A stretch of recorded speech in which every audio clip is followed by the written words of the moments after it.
शिल्पा, दिव्या और पायल तीनों पक्की सहेलियां थीं। तीनों एमबीए की पढ़ाई कर रही थीं। तीनों सहेलियों को चाट खाने का बहुत शौक था। वे जब भी साथ होती चाट जरूर खाती। शिल्पा, दिव्या और पायल तीनों कॉलेज से निकलते ही चाट के ठेले पर टूट पड़ती। चल यार, कम से कम बोरिंग क्लास तो खत्म हुई। मूड बड़ा खराब हो गया। मैं तेरा मूड अभी चकाचक कर दूंगी चाट खिलाकर। हाँ यार, चल चाट खाते हैं। तीनों सहेलियां चाट के ठेले पर जाती हैं। भैया, आज ऐसी चाट खिलाओ जिससे मेरी सहेली का मूड बन जाए। मैडम जी, आज मैं आप लोगों को मिक्स चाट बनाकर खिलाता हूँ, जिसमें टिक्की, पापड़ी, समोसे सब होंगे, जिसे खाकर आपकी सहेली का मूड अच्छा हो जाएगा। सारी चीजें एक साथ, मजा आ जाएगा। चाट वाले भैया चाट बनाते हैं और तीनों सहेलियों को चाट खाने के लिए देते हैं। चाट का स्वाद एकदम निराला है। दिमाग की बत्ती जल गई। सच में मेरा तो एक प्लेट चाट और खाने का मन कर रहा है। इसमें सोचने वाली क्या बात है, एक एक प्लेट चाट और खा लेंगे। दिव्या चाट वाले को एक एक प्लेट चाट का ऑर्डर दे देती है, लेकिन दूसरी प्लेट चाट उनसे खाई नहीं जा रही थी। मेरा तो पेट भर गया, लेकिन चाट को फेंक नहीं सकते, पैसे बर्बाद होंगे। हम चाट पैक करवा कर घर ले जाते हैं। घर पर जब भूख लगेगी तब इसे खा लेंगे। हाँ, ऐसा कर लेते। भैया, तीनों चाट पैक कर। ठीक है मैडम जी। चाट वाला चाट पैक करके उन्हें दे देता है। तीनों चाट लेकर अपने अपने घर आ जाती हैं। शिल्पा की माँ रमा उसे खाना खाने के लिए कहती है। माँ, मुझे भूख नहीं है। भूख होगी भी कैसे, तू आज फिर चाट खाकर आई होगी। घर का खाना तुझे अच्छा नहीं लगता है। माँ, तुम रोज रोज वही दाल चावल बनाती हो। तू भी तो रोज रोज चाट खाती है। माँ बेटी में कैसी बहस हो रही है? आप ही समझाइए अपनी लाडली को, मेरी बात तो मानती नहीं है। रोज रोज सड़क के किनारे ठेले वाले से चाट खरीद कर खाना सेहत के लिए कितना खतरनाक हो सकता है। शिल्पा बेटी, तेरी माँ ठीक कह रही है। रोज रोज चाट खाना नुकसानदायक हो सकता है। पापा, माँ कौन सा घर पर चाट बनाती है? अगर वो घर पर चाट बनाएंगी तो मैं बाहर क्यों खाऊंगी? रमा, शिल्पा ठीक ही तो कह रही है। तुम कभी कभी चाट बना दोगी तो शिल्पा बाहर चाट नहीं खाएगी। बस इसी बात की कमी रह गई थी कि उसे समझाने की बजाय आप उसकी सिफारिश करने लगे। दिव्या और पायल के घर में भी यही हालात थे। उनके माता पिता उनकी चाट खाने की आदत से परेशान थे। एक दिन, माँ, कल मेरा जन्मदिन है, मेरी सहेलियों ने पार्टी देने को कहा है। तू अपनी सहेलियों को घर पर बुला ले, मैं उनके लिए छोले भटूरे बना दूंगी। माँ, जन्मदिन की पार्टी में छोले भटूरे कौन खाता है? मैं अपनी सहेलियों को चांदनी चौक ले जाऊंगी, वहाँ की चाट बहुत मशहूर है। चाट खा खा कर तेरा मन नहीं भरा। तुम तीनों सहेलियां रोज चाट खाती हो, जन्मदिन वाले दिन तो कुछ और खा लो। नहीं माँ, हम तीनों सहेलियों ने डिसाइड किया है कि हम चांदनी चौक वाली चाट ही खाएंगे। तुम्हारे मन में जो आए वही करो। दिव्या दूसरे दिन अपनी सहेलियों के साथ चांदनी चौक जाती है। वहां वो तीनों चाट खाकर उसका जन्मदिन मनाते हैं। दिव्या, देख मैं तेरे लिए गिफ्ट में क्या लाई हूं, चाट बनाने की रेसिपी बुक। इस बुक को पढ़कर तू तरह तरह के चाट बनाना और अंकल आंटी को खिलाना। ना बाबा ना, मम्मी पापा तो पहले ही मेरी चाट खाने की आदत से परेशान है। अंकल आंटी को ना सही, हमें तो चाट बनाकर खिला सकती है। हाँ, तुम दोनों को मैं चाट बनाकर खिला सकती हूँ। तो कल शाम हम दोनों तेरे घर आएंगे। तू कोई अच्छी सी चाट बनाकर रखना, ठीक? ठीक है। तीनों सहेलियां चाट खाकर अपने अपने घर वापस आ जाती हैं। दूसरे दिन दिव्या कॉलेज से लौटने के बाद रसोई में जाकर चाट बनाने लगती है। दिव्या बेटी, तू रसोई में क्या कर रही है? मैंने तेरा खाना बाहर टेबल पर रखा है। माँ, आज शाम मेरी दोनों सहेलियां शिल्पा और पायल हमारे घर आ रही हैं। मैं उनके लिए पापड़ी चाट बना रही हूँ। हर समय चाट, बाहर चाट, घर पर चाट। तुम्हारी चाट ने मेरा दिमाग चाट लिया है। सीमा गुस्से में वहां से चली जाती है। माँ तो नाराज हो गई, लेकिन मेरी सहेलियां चाट खाने के लिए मेरे घर पर आ रही हैं। अगर मैंने उनके लिए चाट नहीं बनाया तो उन्हें कितना बुरा लगेगा। दिव्या चाट बनाने लगती है। शाम को जब शिल्पा और पायल उसके घर आती हैं, तो दिव्या उन्हें पापड़ी चाट खाने के लिए देती है। दिव्या, तूने पापड़ी चाट बहुत टेस्टी बनाई है। मैं तो कहती हूँ कि पढ़ाई पूरी होने के बाद तू चाट का ठेला खोल लेना, तेरी बहुत कमाई होगी। तीनों सहेलियां हंसने लगती हैं। सहेलियों के जाने के बाद दिव्या पापड़ी चाट सीमा को भी खाने को देती है। माँ, मेरी सहेलियां मेरी बनाई हुई चाट की बहुत तारीफ कर रही थी, तुम भी टेस्ट करके देखो ना। मुझे चाट नहीं खाना। दिव्या बेटी, मैं खाऊंगा चाट। ये चाट की प्लेट मुझे दे दो। सच पापा? हाँ, मेरी बेटी ने पहली बार कुछ बनाया है, मैं कैसे नहीं खाऊंगा। दिव्या अपने पिता को चाट की प्लेट दे देती है। पवन पापड़ी चाट खाता है। ये तो सच में बहुत टेस्टी है। इसके आगे तो बाजार की चाट भी फेल है। दिव्या अपने पिता की बात सुनकर बहुत खुश हो जाती है। इधर पायल हर समय यूट्यूब पर तरह तरह की चाट बनाने के वीडियो देखा करती। तुझे पढ़ाई लिखाई तो करनी नहीं है, दिन रात यूट्यूब पर चाट बनाना सीखती रहती है, कभी बनाकर तो खिलाती नहीं। सच माँ, आपको भी चाट पसंद है क्या? पसंद तो नहीं है, लेकिन तू हर वक्त तरह तरह के चाट के वीडियो देखा करती है। हमें भी तो पता लगे कि तू सिर्फ देखती ही है या सीखती भी है। चाट बनाना सीख लेगी तो तेरे काम ही आएंगे। पायल उसी दिन घर में टिक्की चाट बनाती है और सबको खिलाती है। टेस्टी बनाई है, 100 में से पूरे 100 नंबर मिलेंगे। पायल खुशी से नाचने लगती है। इसी तरह दिन गुजर रहे थे। दिन पर दिन चाट को लेकर उनका दीवानापन बढ़ता जा रहा था। कुछ दिनों के बाद तीनों सहेलियों की परीक्षाएं नजदीक आ गईं। तीनों ने मन लगाकर पढ़ना शुरू किया, लेकिन उनका मन चाट के अलावा कहीं और लगता ही नहीं था। परीक्षा शुरू हो गई। तीनों ने परीक्षा दे दी। परीक्षा के अंतिम दिन, यार मेरी परीक्षा तो ठीक नहीं हुई, कहीं मैं फेल ना हो जाऊं। परीक्षा तो मेरी भी ठीक नहीं हुई, यार टेंशन छोड़, चल चाट खाते हैं। हाँ यार, जब से परीक्षा शुरू हुई हमने चाट नहीं खाया। तीनों सहेलियां परीक्षा की टेंशन भूलने के लिए चाट की दुकान पर पहुंच जाती हैं। भैया 3 आलू चाट लगाना, उसमें तीखा ज्यादा डालना। ठीक है बहन जी। चाट वाला उन्हें आलू चाट बनाकर देता है। तीनों सहेलियां चाट खाती हैं।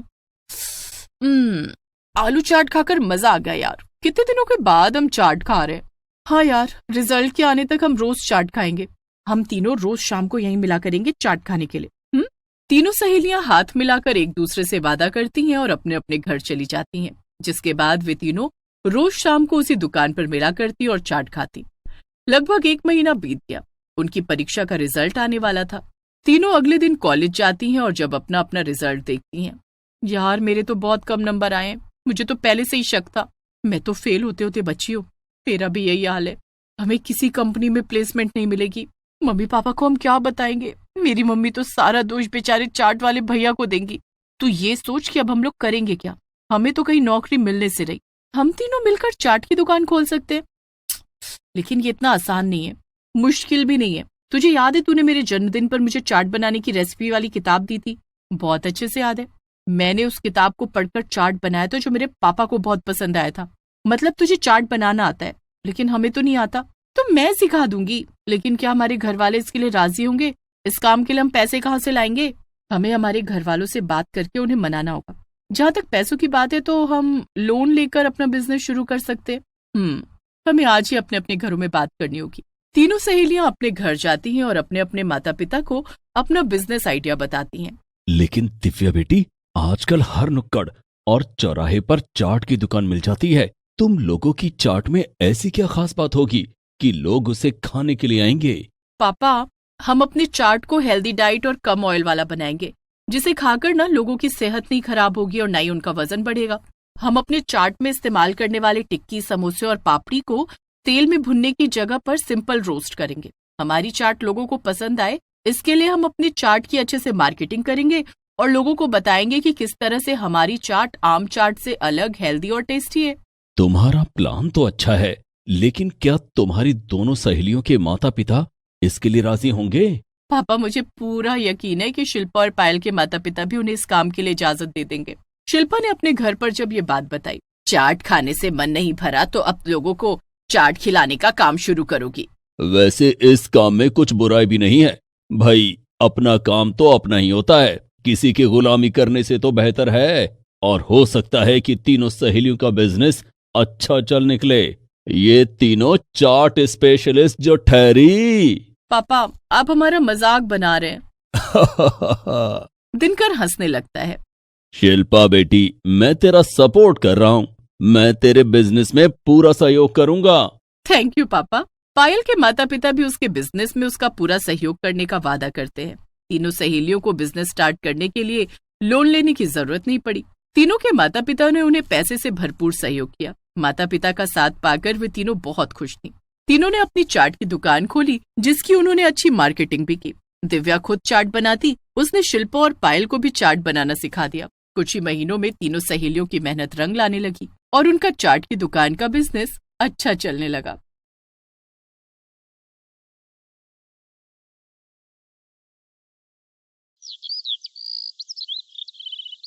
माँ मेरी सहेलियां आती होंगी, मैं मोमोज खाकर आती हूँ।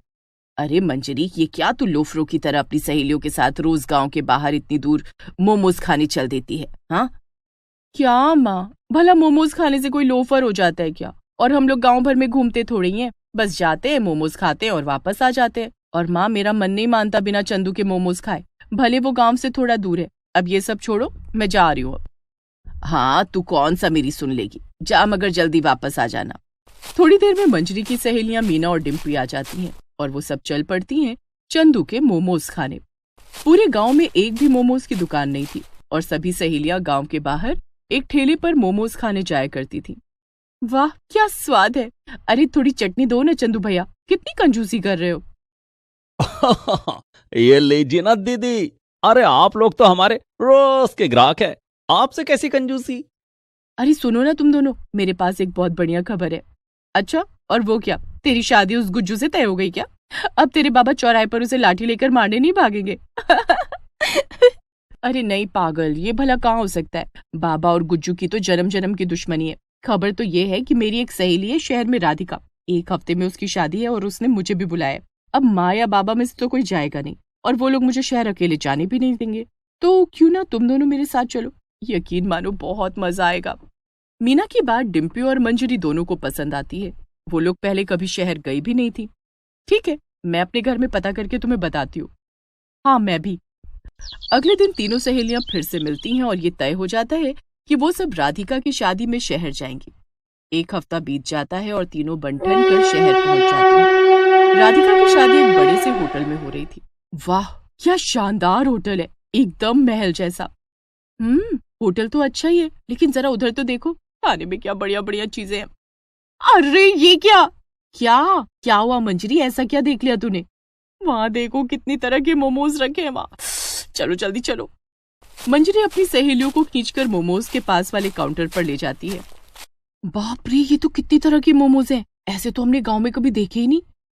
काउंटर पर खड़ा लड़का तीनों को देखकर बोलता है, जी मैडम, बताइए क्या खाना चाहेंगी आप? Fried momos, veg momos, paneer momos, chocolate momos, baked momos, tandoori momos, grilled momos या कुछ और? उस लड़के की बात सुनकर तीनों सहेलियों की तो जैसे बोलती ही बंद हो गई थी। ओफो, इतनी तरीके के मोमोज भी होते हैं? हमने तो चंदू के पास केवल वेज मोमोज ही खाए हैं और वो भी कम चटनी के साथ। अब चंदू को भूल जाओ और यहाँ के मोमोज के मजे लो। भैया आप तो सारे मोमोज 1-1 प्लेट दे दो, हम लोग सारे खाएंगे। मंजरी और उसकी सहेलियां मन भर कर मोमोज खाती हैं। अगले दिन तीनों वापस गांव आ जाती हैं। वाह क्या शानदार शादी थी, और उससे भी शानदार थे वहां के मोमोज। मैंने ऐसे मोमोज तो अपनी जिंदगी में कभी नहीं खाए थे, और खा भी कहाँ पाओगी अब मंजरी, वैसे भी मोमोज तो बस शहर में ही मिलते हैं ना। तीनों सहेलियां बातें कर रही थी कि तभी वहां पर मंजरी की माँ आ जाती है। मंजरी बेटी, तेरे लिए एक बड़े अच्छे घर का रिश्ता आया है, हमारे ही गांव का लड़का है और हम लोगों ने हाँ भी कर दी है। लड़के और उसके पिता का खानदानी काम है कंबल बेचने का। चलो अच्छा है, अब हमें कंबल बाहर से नहीं खरीदने पड़ेंगे, हमारे जिज्जा जी का काम जो है कंबल बेचने का। 1 महीने बाद मंजरी की शादी विमल से हो जाती है। विमल के घर में सब कुछ अच्छा चल रहा था, मगर उसकी माँ मंजरी को कुछ खास पसंद नहीं करती थी। ऊपर से मंजरी की रोज बाहर जाकर मोमोज खाने की आदत उसकी सास को और गुस्सा दिलाती थी। माँ जी, ये लीजिए आपकी चाय, शाम हो गई है, मेरी सहेलियां आती होंगी, मैं मोमोज खाकर आती हूँ। क्यों भाई, ये कोई नियम है क्या तेरा कि अगर मोमोज खाने नहीं जाएगी तो प्रलय आ जाएगा? और ये कैसी सहेलियां हैं तेरी, एकदम आवारा। अरे रोज चली आती हैं यहाँ मुंह उठाकर। अरे मम्मी जी, अगर मैं रोज मोमोज खाने ना जाऊं ना तो मुझे रात को नींद नहीं आती है। देखिए मैं आपकी हर बात मान सकती हूँ, मगर मुझे मोमोज खाने से मत रोकिए। अच्छा अब मैं चलती हूँ। मंजरी चली जाती है, मगर उसकी सास का ये सब देखकर तो खून ही खौल रहा था।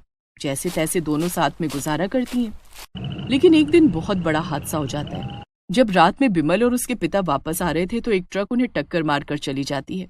बिमल के पिता की तो फौरन मौत हो जाती है, लेकिन बिमल बच जाता है। लोग उसे अस्पताल ले जाते हैं।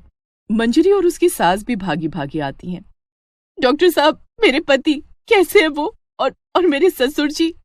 देखिए, आपके ससुर जी तो एक्सीडेंट होते ही चल बसे, लेकिन आपके पति ठीक हैं, मगर उन्हें बहुत गहरी चोट आई है। वो कम से कम 6 महीने तक चल फिर नहीं पाएंगे। हाय राम, हाय राम, ये सब क्या हो गया मेरे घर में? कैसी अब शुगनी बहू के कदम पड़े कि 2 ही महीने में मेरा घर पूरा बर्बाद हो गया। हाय राम।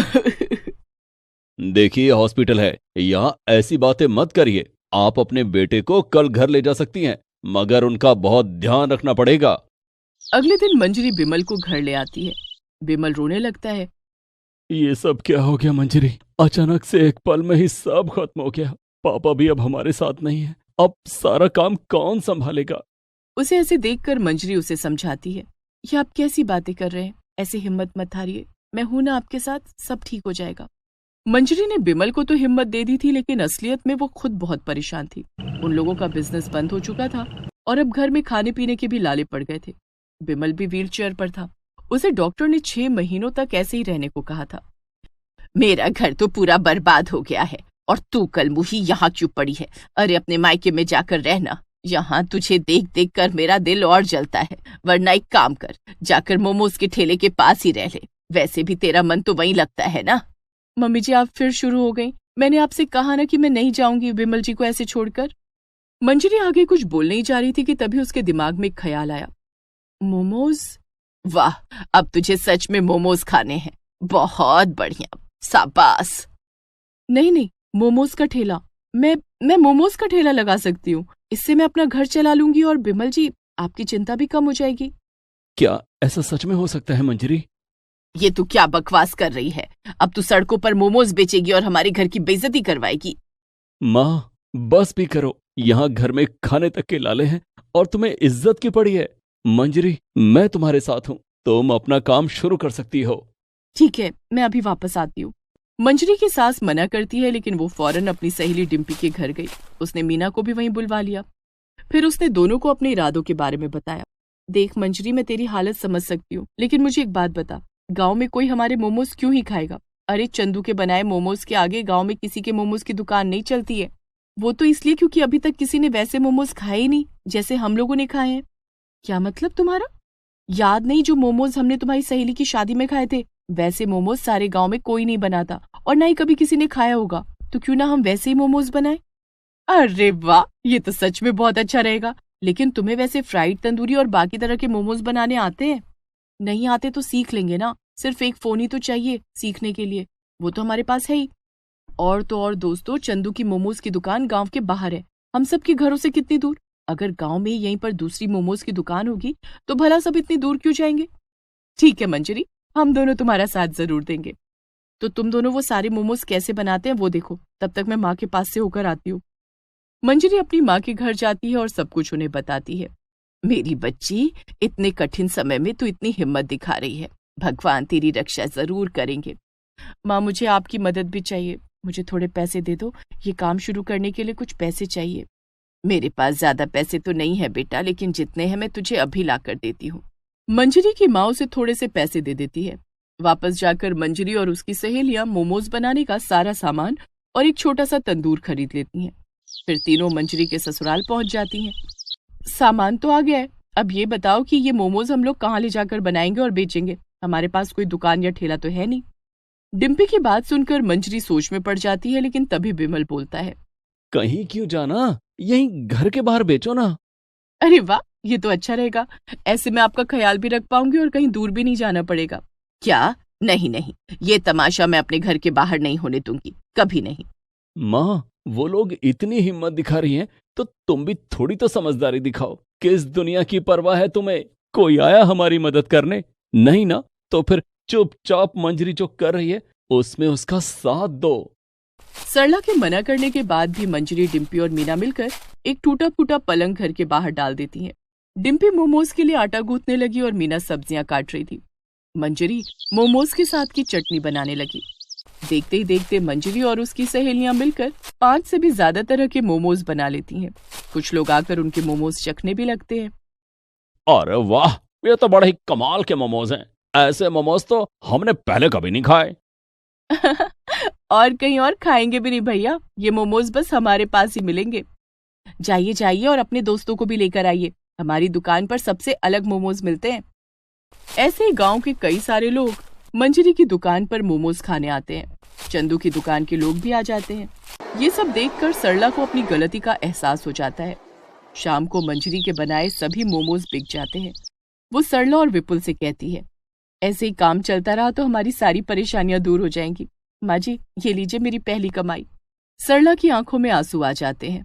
माफ करना बहू, मैंने तुझे इतना भला बुरा कहा, फिर भी तूने मेरे और मेरे बेटे के लिए इतना कुछ किया। अब से मैं तुझे नहीं रोकूंगी, तुझे जैसा ठीक लगे वैसा ही करना। फिर क्या था, सारे गांव में मंजरी के बनाए मोमोज के चर्चे हो गए और मंजरी ने अपने घर के हालात फिर से अच्छे कर दिए। Please subscribe this channel.